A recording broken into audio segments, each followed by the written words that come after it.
Hi, lovelies. Lisa here, vlogging from Oregon. And it's been a strange and viscerally quite kind of tenderizing few days for our country here in the United States. Um, and I guess I've just been thinking about that and thinking about how best to practice in a period when there's so much anger and sorrow, so much grief and confusion, so much need for understanding, for reconciliation, for converting, to the extent that we can, emotions like rage or guilt, um, discomfort of any sort into um, feelings and actions that pull us closer together,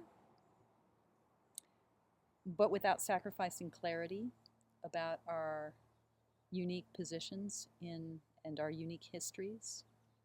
Um, you know, the unique stories that each of our bodies, our skin, our hearts, our minds um, carry forward. That uniqueness. We can't wash that away, right? We can't uh, be blind to the differences that set us apart historically, the community and social and family bonds that tie us together, but may also hold others away or push others away. We can't pretend that those differences don't exist. So we need to live into them, live through them, pull together the best we can. And I've been thinking about the difficulty and tenderness of all of that work in the context of, um, my spiritual practice, right? So for a long time now, I've been wanting to do a video where I ask and invite people to talk about the decks that have busted us open.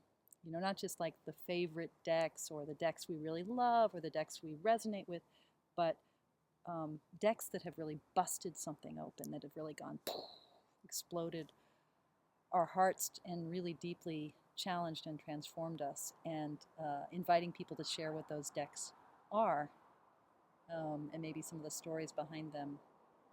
Um, I still kind of like that idea, but I guess it's morphed given the tragedies that we've been dealing with in the United States. And I mean, tragedies and violence and hatred, I mean, is happening everywhere in the world right now, in so many different forms, and has for generations upon generations. But um, it's really visible, and uh, the world of social media invites us to take all of this in. And how does the heart hold that?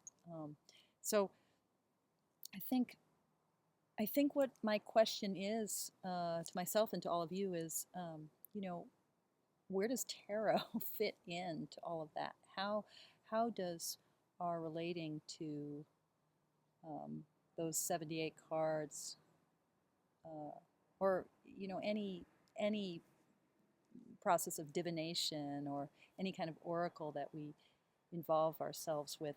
How does that how does that help us burst open? And here I'm assuming that bursting open is a good thing, which maybe it isn't always. And maybe that's part of our stories too. Um, I'm struck by how often we use this word intuition. We talk about intuitive readings and honing our intuition. And I'm wondering if a better word for the way that our relationship to tarot and to oracles of any sort hones us and shapes us and tempers us and helps us grow. Maybe a better word than intuition is really something like tenderizing or opening. So here's my question. Are there decks that really tenderize us and help us live in the world in a different way? And I know that a lot of us have stories about this. So I'm just inviting us to share some of those stories. Be well, be safe.